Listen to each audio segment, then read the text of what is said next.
How should we think about the Chinese military's stage of development towards becoming a world-class armed forces in China's so-called new era?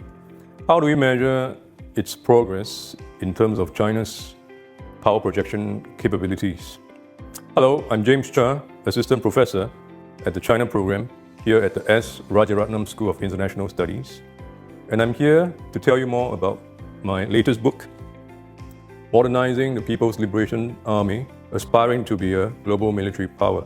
Now, this book stands out with its collection of essays by internationally renowned PLA specialists who have been tracking the Chinese military's developments for decades and who have a wealth of experience. Now, the project originally came about at the invitation of the publisher, Pele and Francis, based on a special issue of the Journal of Strategic Studies that I edited in 2021. The changes to the respective service branches of the Chinese military may seem niche at first glance, but let me tell you more about its contents. Focusing on those reforms at corps level and below, the first two sections document the changes to the PLA's four conventional services: the Army, the Navy, the Air Force, and the Rocket Force, as well as the newer Joint Logistics Support Force and the recently dismantled PLA Strategic Support Force.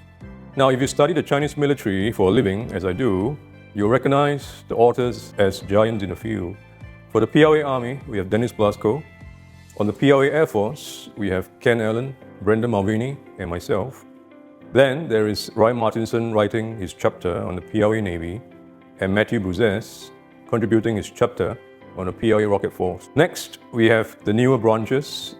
First, on the Joint Logistics Support Force by Joel Watnau, and the former PLA Strategic Support Force by Elsa Kania. But this is also a book about international security and how we think about regional hotspot issues.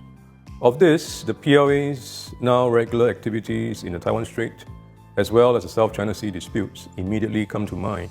On the important topic of the PLA's flight activities in Taiwan's Air Defense Identification Zone, Ken Allen makes another appearance alongside Gerald Brown and Tom Shattuck.